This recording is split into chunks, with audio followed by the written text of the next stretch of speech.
नमस्कार दोस्तों, आपके अपने चैनल हमारे संस्कार में आपका बहुत बहुत स्वागत है। आज हम आपके लिए जानकारी लेकर आए हैं शारदीय नवरात्रि के बारे में। लेकिन उससे पहले अगर आप हमारे चैनल पर नए हैं और अभी तक चैनल को सब्सक्राइब नहीं किया है, आप सभी से निवेदन है प्लीज़ हमारे चैनल को सब्सक्राइब करें, वीडियो को लाइक करें, ज़्यादा से ज़्यादा शेयर करें ताकि यह जानकारी और लोगों को भी मिल सके। बेल आइकन को दबाना ना भूलें ताकि हमारी आगे आने वाली वीडियो की जानकारी आपको नोटिफिकेशन के जरिए मिल जाया करे।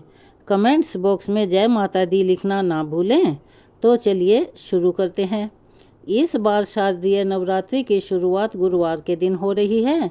ऐसे में माता रानी का वाहन पालकी होगा। माता रानी पालकी में सवार होकर आएंगी। लेकिन हमारे वेद शास्त्रों में ऐसा बताया गया है, नवरात्रि की शुरुआत जब गुरुवार के दिन होती है तब माँ की सवारी डोली यानी कि पालकी होती है। और ऐसा माना जाता है कि माता रानी का वाहन पालकी होना अशुभ संकेत देता है, अच्छा नहीं होता। वैसे तो माता रानी का वाहन शेर अर्थात सिंह है, इसीलिए माँ को शेरों वाली कहा जाता है। परंतु नवरात्रि में जब माँ दुर्गा धरती पर आती हैं तो उस दिन के हिसाब से उनका वाहन भी बदल जाता है। और इस बार शारदीय नवरात्रि की शुरुआत सूर्य ग्रहण के साये में होगी। भले ही यह सूर्य ग्रहण हमारे देश में दिखाई नहीं देगा क्योंकि रात के समय होगा, लेकिन फिर भी एक खगोलीय घटना है। तो जब भी कोई खगोलीय घटना धरती पर घटती है तो उसका सारी पृथ्वी पर ही असर होता है। जो भक्त नवरात्रि की पूजा कर रहे हों या उपवास रखना चाहते हों, उन्हें इस दिन व्रत की शुरुआत करने से पहले सुबह उठकर, जैसा आम तौर पर सभी लोग करते भी हैं, लेकिन इस बार खास ध्यान दें कि अपने घर की अच्छे से साफ सफाई कर लें। स्वयं भी गंगा जल मिले पानी से स्नान करें और पूरे घर में गंगा जल का छींटा दे दें। इस दिन घर को हर प्रकार की बुरी नज़र से बचाने के लिए या फिर नकारात्मक शक्तियों से बचाने के लिए घर के मुख्य द्वार पर आम या अशोक के पत्तों का तोरण भी बांध लेना चाहिए। और फिर पूजा करने के बाद अपने सामर्थ्य के अनुसार वस्त्र का या अन्न का दान देना चाहिए।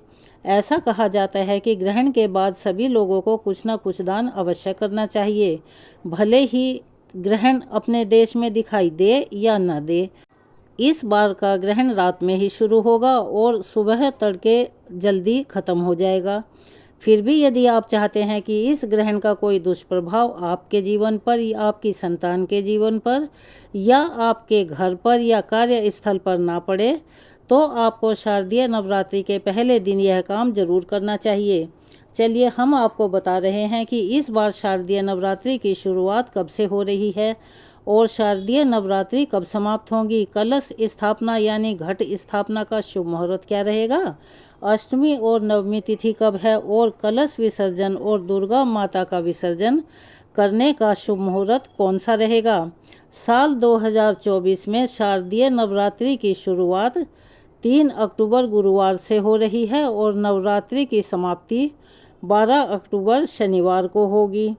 ऐसा माना जाता है कि नवरात्रि के इन 9 दिनों में माँ भगवती किसी न किसी रूप में पृथ्वी पर विराजमान रहती हैं। इसीलिए भक्तों को माता की कृपा पाने के लिए सच्चे मन और श्रद्धा से उनकी पूजा करनी चाहिए। अगर संभव हो तो व्रत भी रखें।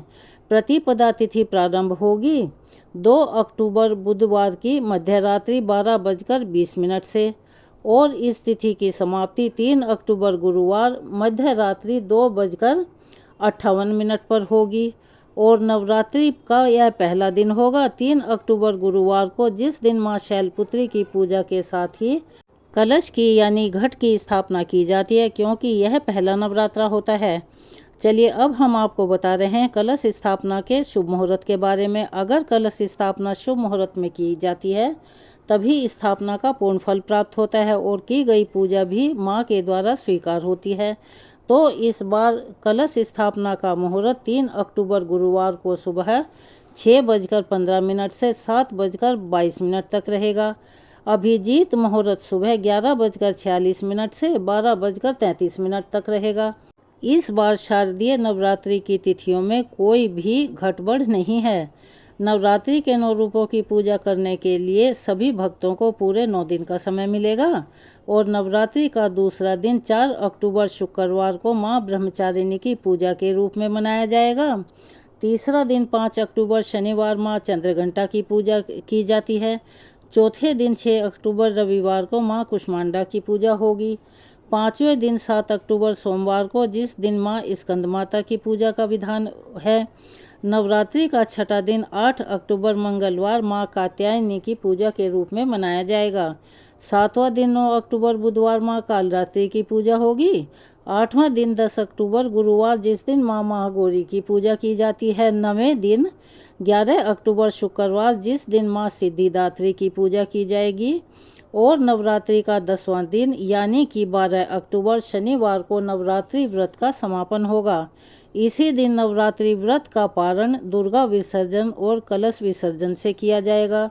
कलश विसर्जन के मुहूर्त के बारे में जानने से पहले अष्टमी तथा नवमी तिथि कब से कब तक है, चलिए हम वो बता देते हैं। अष्टमी तिथि प्रारंभ होगी 10 अक्टूबर गुरुवार दोपहर 12:33 से और अष्टमी तिथि का समापन 11 अक्टूबर शुक्रवार दोपहर 12:07 पर होगा। नवमी तिथि की शुरुआत 11 अक्टूबर शुक्रवार दोपहर 12:08 से होगी और नवमी तिथि की समाप्ति 12 अक्टूबर शनिवार सुबह 10:58 पर होगी। दसवीं तिथि, जिसे विजयदशमी के रूप में मनाया जाता है, 12 अक्टूबर शनिवार को सुबह 10:59 से होगी और उसकी समाप्ति 13 अक्टूबर रविवार सुबह 9:09 पर होगी।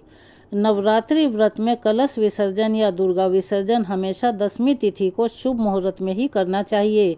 विधि विधान से ही कलश का और दुर्गा माँ का विसर्जन करना शुभ माना जाता है और व्रतों का पूर्ण फल मिलता है। इस बार कलश विसर्जन और दुर्गा विसर्जन का शुभ मुहूर्त रहेगा 12 अक्टूबर 2024 शनिवार सुबह 10:59 से शाम के 5 बजे तक। इस शुभ मुहूर्त में आपने जो 9 दिनों तक माँ की पूजा की है या जो भी सामग्री आपने माँ को अर्पित की है या पूजा के दौरान इस्तेमाल की है, जैसे कि अक्षत, पुष्प, आम के पल्लव या फिर जल आदि जो भी पूजा में प्रयोग किया गया हो, उसका विसर्जन आप इस शुभ मुहूर्त में कर सकते हैं। तो यह थी शारदीय नवरात्रि के बारे में जानकारी। आपको कैसी लगी अपनी राय कमेंट्स बॉक्स में अवश्य ही लिखें।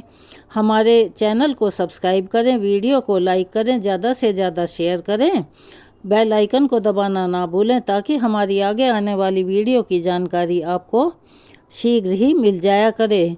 कमेंट्स बॉक्स में जय माता दी अवश्य लिखें। अपना प्यार और सहयोग हमें ऐसे ही देते रहें। धन्यवाद।